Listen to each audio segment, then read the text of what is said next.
आप लोगों ने सुना होगा, पहले बड़े बुजुर्ग इस बात को कहा करते थे कि यदि आपको गुस्सा आ रहा है, क्रोध आ रहा है किसी परिस्थिति में, तो एक गिलास पानी पी लीजिए। सुना है ये बात ना?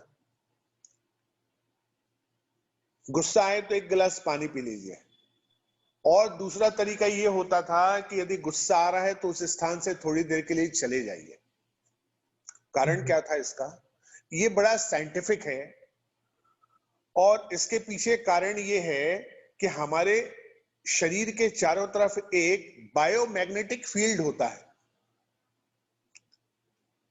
जब कोई व्यक्ति बहुत प्रसन्न होता है तो उसका ऑरा अलग होता है, जब कोई क्रोध में होता है तो उसका ऑरा अलग होता है, और इसी वजह से हर स्थान का भी होता है। जब हम किसी संत महात्मा के पास जाते हैं तो हमारे हृदय में बड़ी शांति और प्रेम क्यों महसूस होता है, और किसी बहुत हिंसक व्यक्ति के पास आप जाएंगे तो आपके चेंजेस क्यों आते हैं, यह हमको महसूस होता है। This is biomagnetic field. इसीलिए जब हम अपना स्थान बदल देते हैं ऐसे इमोशंस के समय में, तो वो माहौल, वो चेन टूट जाती है। इसलिए सिटिंग अरेंजमेंट इसलिए बड़ा जरूरी होता है कि जब आप किसी से बात कर रहे हैं तो दोनों चीजें इंपॉर्टेंट है। मान लीजिए हम दो पक्ष जो झगड़ने वाले हैं उनको बुलाए और उनको हमने ऐसे ही लाइन में बैठा लिया, और मीडिएटर हैं वो भी ऐसे ही लाइन में बैठ गए, यानी सब लोग एक साथ ऐसे बैठे हुए हैं। तो अब जब हमें किसी से बात करनी होगी तो क्या होगा? हमको बार बार ऐसे करना पड़ेगा या ऐसे करना पड़ेगा? यदि लगातार आप घंटे भर ऐसा करेंगे तो आपकी गर्दन में तो स्पॉन्डिलाइटिस हो जाएगा। इसलिए बेहतर तरीका ये होता है कि यदि आप यहाँ बैठे हुए हैं जैसे हम बैठे हैं, आप दो लोगों को, तीन लोगों को ऐसे बैठाइए और दो तीन लोगों को ऐसे बैठाइए। ठीक। दूसरा, जब आप सेशन चेंज करते हैं, प्राइवेट सेशन से ज्वाइंट में आते हैं, या अगले दिन जब उनको अगली बार पुनः बुलाते हैं, तो उनके स्थान को बदल दीजिए। जो यहां बैठे हुए थे उन्हें यहां बैठा दीजिए, जो यहां बैठे थे उन्हें यहां बैठा दीजिए।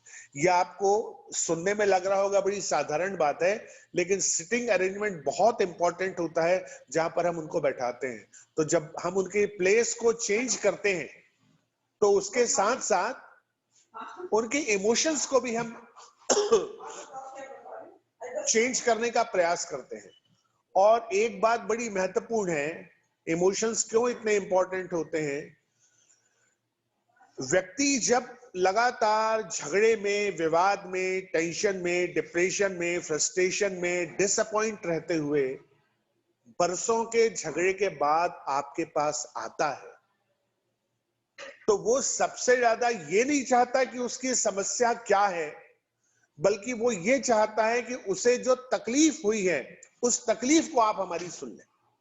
और इसीलिए जो कोर्ट में काम करते हैं वो इस बात को जानते होंगे, कोर्ट का स्ट्रक्चर, जैसे लाला राम जी बहुत अनुभवी हैं, वो जानते होंगे, हमारे मित्र हैं, कि वहां दो कटघरे होते हैं, एक इधर और एक इधर कटघरा, और ऊपर जज साहब बैठे होते हैं।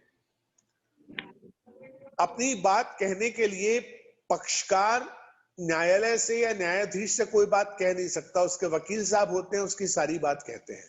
और आपने महसूस किया होगा कि यदि कभी ऐसा हो कि वकील साहब की सारी बात कहने के बाद भी पक्षकार को ऐसा लगता है कि शायद मेरी पूरी बात मेरे वकील साहब ने कोर्ट से अच्छे से रखी नहीं, और इसका कारण ये होता है कि वो फैक्ट्स और लॉ, कानून क्या है, ये तो वकील साहब सारी बात रख देते हैं, लेकिन उसके इमोशंस सामने नहीं रख पाते। उसने जो पीड़ा झेली है लंबे समय से, जो तकलीफ उसे हुई है, जो उसने अपमान झेला है, ये सारे इमोशंस जो उसके ब्रेन में, उसके माइंड में भरे होते हैं, जब तक वो रिलीज नहीं हो जाते, निकल नहीं जाते, तब तक उसको ये लगता रहता है कि मेरी बात नहीं सुनी गई। इसलिए हमको उसके इमोशंस को एड्रेस करना बहुत जरूरी है, लेकिन वो कंट्रोल के साथ। आपने देखा होगा प्रेशर कुकर में एक सेफ्टी वॉल बना होता है। क्यों बनता है वो?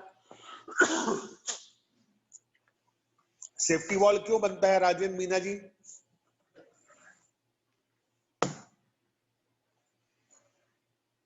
जी सर, ताकि अगर कोई ओवर गैस वगैरह हो तो वो उससे निकल जाए, इसलिए सेफ्टी वाल्व रखा जाता है। यस, प्रेशर कुकर में नीचे से तो आंच आ रही है, फ्लेम हो रहा है, एक सीटी भी बनी होती है, सीटी बजती। मान लीजिए कभी ऐसा हो कि सीटी ना बजे और अंदर प्रेशर बहुत बढ़ जाए, तो उसका होगा ये कि बस्ट हो जाएगा और दुर्घटना हो जाएगी। इसलिए एक कंपनी वहां पे सेफ्टी वॉल बना के रखती है ताकि वो उड़ जाए, उससे प्रेशर रिलीज हो जाएगा तो उसमें कोई दुर्घटना नहीं होगी। ऐसे ही लड़ने वाले पक्षकारों के भीतर मन में बहुत सारी कुंठाएं, ग्रंथियां, जो मैंने आपसे अभी अलग अलग नाम बताए, उनकी पीड़ा, उनका दर्द, उनके अनुभव, उनके पूर्वाग्रह, ये सारी बातें उसके भीतर भरी हुई हैं। और इसीलिए जब लोग कोर्ट में आते हैं तो उनको कानून से या फैक्ट से उतना मतलब नहीं होता, वो हर इस बात पर चिंता करते रहते हैं और आक्रोश में रहते हैं कि मैंने जो तकलीफ झेली वो साहब तक बताई गई या नहीं बताई गई। और ये बात अलग होती है कि कोर्ट को उनकी तकलीफ से, उनके इमोशन से कोई मतलब नहीं होता। कोर्ट को उसके फैक्ट से और उसके एविडेंस और उसके कानून से मतलब होता है। लेकिन इसके उल्टे जब हम मीडिएशन करते हैं तो हम उसके इमोशंस को बहुत इंपॉर्टेंस देते हैं। और इसलिए हमने आपको सबसे पहले दिन ये उदाहरण बताया था कि सतह के नीचे, पानी के नीचे जो बहुत बड़ा बर्फ का टुकड़ा तैर रहा होता है, वो उसके इमोशंस होते हैं जहां पर हम जाने का प्रयास करते हैं। तो एक बड़ी इंपॉर्टेंट बात ये होती है कि आपको उसके इमोशंस को समझते समय, जैसा मैडम ने भी आपसे बताया था, एक्टिव लिसनिंग, कि आप कितने महत्वपूर्ण होकर उसे सुन रहे हैं। देखिए, एक तो सुनना होता है जो सामने वाले को बोलकर हम अपने दोनों कानों से सुनते हैं। भगवान ने हमें जो ये अलग से हिस्सा दिया है, यदि प्रकृति चाहती तो यहाँ दो पोर बना के भी छोड़ सकती थी लेकिन ये क्यों बनाया अलग से, जैसे बायोलॉजी में पिन्ना बोलते हैं। एक छेद तो पर्याप्त था अंदर आवाज जाने के लिए, बट ये क्यों बनाया प्रकृति ने? इसका स्ट्रक्चर देखिए, ऐसा बना हुआ है जिसमें ध्वनि की तरंगें घूम के वापस कान के अंदर ज्यादा वैज्ञानिक तरीके से जा सकती है। हमारे शास्त्रों में इसलिए कहा जाता है कि ये जो दो कान हैं, ये दोने की तरह है, दोना है ये। आप जैसे दोने में खीर पीते हैं, ऐसे ही सामने वाले की सारी बातों को अधिक से अधिक सुन के अंदर आत्मसात करना। तो ये सामने वाले को कैसे महसूस होगा कि मेरी सारी बातें सुनी गई, क्योंकि बहुत सारी बातें ऐसी होती हैं जो वो बोल नहीं पाते। और मीडिएटर की सबसे बड़ी सफलता ये होती है कि वो बातें जो नहीं बोली गई उसे सुन ले, उसे समझ ले। ये कैसे पॉसिबल हो सकता है? और ये होता है एक्टिव लिसनिंग से, यानी हमारा सुनना बड़ा इंपॉर्टेंट है। इसलिए कहते हैं कि श्रोता हमारा, बहुत सारे वक्ता बहुत होते हैं जो बहुत अच्छा बोलते हैं, लेकिन अच्छा श्रोता होना बहुत इंपॉर्टेंट है। एक अच्छा लीडर वही होता है समाज में जो दूसरों को बहुत अच्छे तरीके से सुन पाता है। आप कैसे एक्टिव लिसनिंग दे सकते हैं? जब सामने मैं अपनी बात आपसे कह रहा हूं तो मुझे ये कैसे एहसास हो रहा है कि आप मेरी बातों को समझ पा रहे हैं? कि आप में से बहुत सारे लोग मेरी बात को सुनकर सिर हिला रहे हैं, ऐसे भी हिला रहे हैं, ऐसे भी हिला रहे हैं। एक बात बड़ी इंपॉर्टेंट, मुझे रोचक आपको बताऊं कि हमारे देश में ये जो सिर हिलाना है, वेस्टर्न कंट्रीज में इसको बड़ा आश्चर्य से देखते हैं, क्योंकि वो कहते हैं कि भारत में जब हम जाते हैं या भारतीयों से बात करते हैं तो नॉडिंग ऑफ हेड, उनका जो सिर हिलाने का तरीका होता है, वो हमारी समझ में नहीं आता वेस्टर्न कंट्रीज में। कारण, मान लीजिए मैंने अभी आपसे कोई शेर कहा, कोई गजल की कोई लाइन कही, जैसे जगजीत सिंह की एक बड़ी अच्छी गजल आप लोगों ने सुनी होगी, गांठ अगर लग जाए तो ये रिश्ते हो या डोरी। गांठ अगर लग जाए तो ये रिश्ते हो या डोरी, लाख करें कोशिश खुलने में वक्त तो लगता है। मानवीय संबंधों में गठान लग जाती। तो जब मैंने ये आपसे शेर कहा तो कुछ लोग ऐसे कर रहे हैं, यानी उनको बहुत अच्छा लग रहा है, वाह क्या शेर है। और यदि आपको नहीं कहना है तो भी आप ऐसे ही कहते नहीं। तो सिर हिलाने का मतलब क्या हुआ? ऐसा भी यहां है और ऐसा भी यहां है। This is acknowledgement. जब आप किसी व्यक्ति को सुनते हैं, जब दो लोग आपके सामने अपनी बात बताने आए हुए हैं, आपको उन्हें यह एहसास दिलाना है कि मैं उनकी बातों को अच्छे से सुन रहा हूं। तो आप उनकी बात को सुनते समय कभी आप सिर हिलाइए, उनकी ओर आंखों में आंखें डालकर देखिए।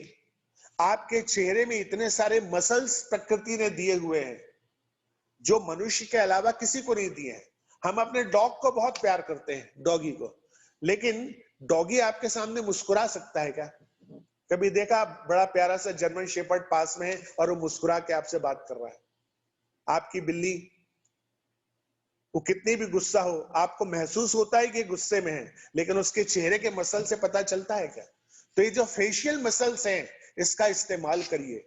आश्चर्य होता है तो हमारे चेहरे में भाव अलग आते हैं, हम नाराज होते हैं तो हमारे चेहरे में भाव अलग आते हैं, हमारी आंखों के जो मूवमेंट होते हैं, आईलिड्स होते हैं, आईब्रोज होती हैं, उनका ऊपर नीचे होना ये बड़ा इंपॉर्टेंट होता है। इन सारी बातों के प्रयोग से हम सामने वाले को ये महसूस कराते हैं कि मैं तुम्हारी बातों को सुन रहा हूं। तो ये एक हो गया एक्नॉलेजमेंट, सामने वाले की बातों को सुन करके उसे समराइज करके दोहरा देना। जब हम स्कूल में पढ़ा करते थे तो हमें एक चैप्टर दिया जाता था, पूरा चैप्टर पढ़ने के बाद हमसे कहा जाता था कि उसका संक्षेपीकरण करिए। आप पूरी बातों को यथावत पूरा मत दोहराइए, लेकिन उसकी सार बातों को संक्षेप में यदि आप बता देते हैं तो उसे ये लगता है कि मेरी बात इन्होंने सुनी है। एक होता है भावानुवाद, कि आपने उसके इमोशंस को उसके सामने व्यक्त कर दिया कि तुम्हारा कहना है। उसने बहुत सारी बातें बताई कि मेरे हस्बैंड मेरे को बिल्कुल टाइम नहीं देते, बच्चों को बिल्कुल टाइम नहीं देते, शाम को देर से आकर शराब पीकर लौटते हैं, उसके बाद घर में मारपीट करते हैं, सारी नेगेटिविटी से चीजें भरी हुई हैं। आपको उसको बताना है, आप कैसे बताएंगे? ये सारी बातें भी हम लोगों ने डिस्कस की, लेकिन ये प्रैक्टिस की चीजें हैं कि हम उसमें से नेगेटिव बातों को हटा दें और उसमें पॉजिटिव तो कुछ है ही नहीं, तो पॉजिटिव क्या रखें, लेकिन उसका सार उनके सामने, जिसको भावानुवाद कहते हैं, कि आप शायद बहुत व्यस्त रहते हैं और इस वजह से अपनी पत्नी को पर्याप्त समय नहीं दे पाते। यदि आपने कहा तो उसके पीछे का सारा धरातल, क्योंकि उसकी पत्नी तो लगातार घर में आक्षेप लगा ही रही है, उसके पास से कोई चीज छुपी नहीं है हस्बैंड के पास से, लेकिन जब आपने ये बात उससे कही तो उसे लगेगा कि सारी बातें मीडिएटर ने हमारी अच्छे तरीके से समझ ली है। तो ये एक्टिव लिसनिंग होता है, जो बातें नहीं कही जा रही उसे समझना, उसकी भाव भंगिमा को देखना। इंडियन एविडेंस एक्ट में इसीलिए प्रावधान है कि जब कोर्ट में एविडेंस रिकॉर्ड होता है, किसी व्यक्ति का हत्या के किसी केस का एविडेंस रिकॉर्ड हो रहा है, गवाही चल रही है, कोई व्यक्ति बड़े अच्छे से बता रहा है कि मैंने ऐसे देखा, उसने लाठी निकाली, उसके बाद उसने सिर पर मारा, उसके बाद वो गिर गया, और जब आप प्रति परीक्षण करते हैं किसी बात पर कि आप ये सब कितनी दूर से देख रहे थे, जब आप देख रहे थे तो आपके साथ वहां और कौन कौन व्यक्ति था, और वो व्यक्ति बोलने वाला अचानक चुप हो जाता है, कारण तब आपको क्या लगता है? प्रति परीक्षण में आपने कोई चीज पूछ ली उससे और वो व्यक्ति चुप हो गया, तो रामेश्वर मीना जी क्या लगता है आपको? माइक माइक माइक ओपन करें, माइक ओपन करें। रामेश्वर मीना जी का माइक ओपन नहीं हो रहा है।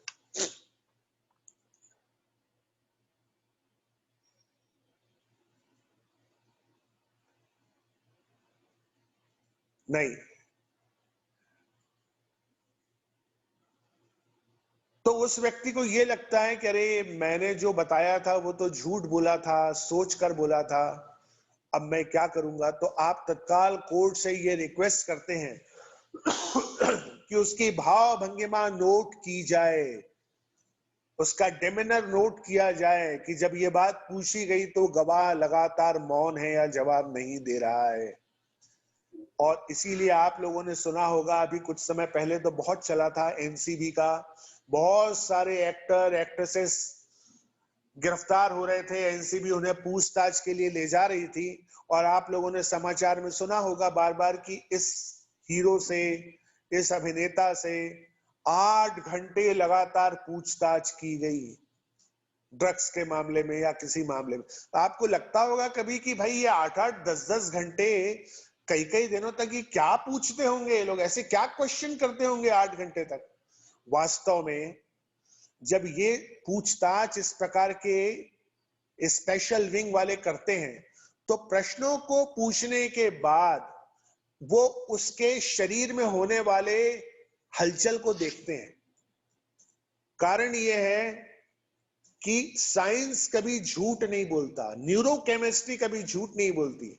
यदि कोई व्यक्ति सच बोल रहा है तो नींद में यदि वो बड़बड़ाएगा तभी सच बोलेगा, उसको कुछ सोचने की आवश्यकता नहीं है। लेकिन यदि वो झूठ बोल रहा है तो हर झूठ बोलने वाले को बहुत सतर्क होना पड़ता है। क्यों? क्योंकि मैंने ये झूठ बोला तो मुझे अपने सीपीयू में, अपने ब्रेन में लगातार ये याद रखना पड़ेगा कि मैंने फला प्रश्न के उत्तर में ये बात बोल दी है। अब यदि मुझे कुछ और प्रश्न किया गया और मैंने उसके खिलाफ उत्तर दिया तो पहले वाले प्रश्न में मैं फंस जाऊंगा। और ये जो उसके भीतर जाला है, उसके माइंड के भीतर, वो उसको उलझाता रहता है, उसका ब्लड प्रेशर बढ़ता है, उसके ब्रेन की तरंगें